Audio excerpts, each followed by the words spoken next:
Good morning, students. In continuation with the chapter Nationalism in India, where in my previous session I have explained you that how Mahatma Gandhi was able to successfully organize the Satyagraha movement in various places, that was Champaran, Kheda and Ahmedabad. Well, children, it was during 1919 that a Rowlatt Act was passed by the British government through Imperial Legislative Council, which gave enormous powers to the British government. According to this Rowlatt Act, if any of the Indians are found standing in groups anywhere, so they will be put behind the bars without trial for 2 years. Now Mahatma Gandhi, he decided to launch a nationwide satyagraha against this proposed Rowlatt Act. He wanted that a non-violent civil disobedience should be implemented against the unjust laws, and accordingly he decided to start a hartal on 6th April. And according to this movement, rallies were organized in various cities. Workers, they went on strike in railway workshops, shops were closed down, lines of communication such as railways, telegraphs were disrupted. Local leaders were picked up from the Amritsar. That means now Britishers, they clamped down on the nationalists. So what they did? They didn't allow Mahatma Gandhi to enter Delhi. And accordingly, on 10th April, the police in Amritsar, they fired upon a peaceful procession which provoked the Indians to attack on banks, post office, railway stations. So a martial law was imposed in India by General Dyer. Now children, it was during this time, on 13th April, a very famous Jallianwala Bagh tragedy took place. Now it was during this day that a large crowd gathered in the ground of Jallianwala Bagh.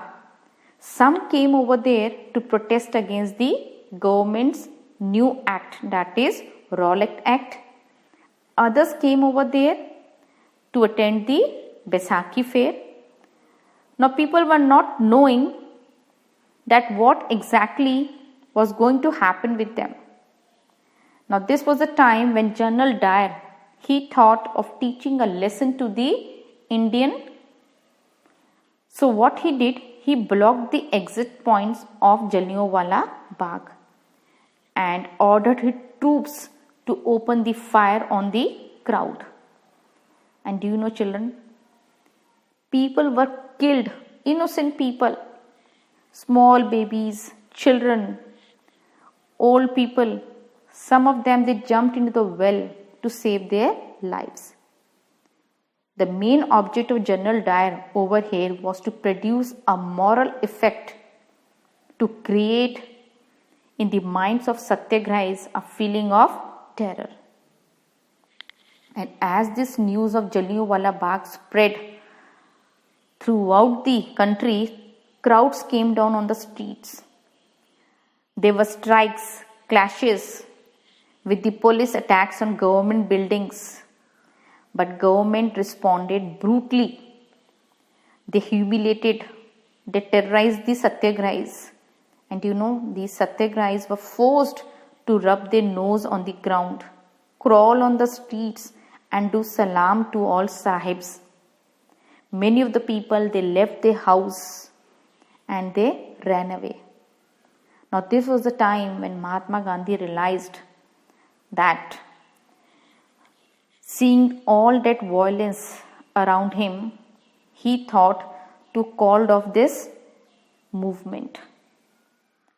Because according to Mahatma Gandhi, this Rowlatt Satyagraha had been a widespread movement, but it was still limited only to certain cities and towns. So he decided to launch some broad-based movement in India. But this time he wanted a movement should be such which could bring Hindus and Muslims closer to each other.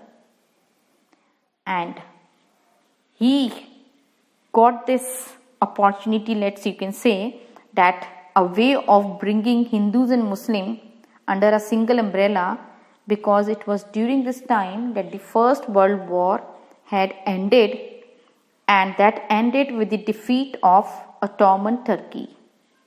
And there were rumors that a harsh peace treaty was going to be imposed on the Ottoman Emperor.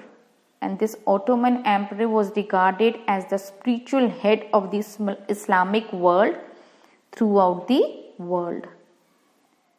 And he was known by the name of Khalifa. A rumor was spread that a temporal powers of Khalifa will be taken away by the British government. So this could not be tolerated by the Muslims throughout the world. So in March 1919, Muslim leaders, that was Muhammad Ali and Shaukat Ali, both were brothers, they came with the movement called Khilafat movement. That means they want to protest against the British. Now it was during this time that Mahatma Gandhi, he went on discussion with the two brothers and thought about a possibility of a united mass action on the issue. It was during this time that Mahatma Gandhi, he got an opportunity to bring Muslims under the umbrella of a unified national movement. So accordingly, at the Calcutta session of the Congress in September 1920, Mahatma Gandhi was able to convince all other leaders to start a non-cooperation movement in support of Khilafat as well as for Swaraj.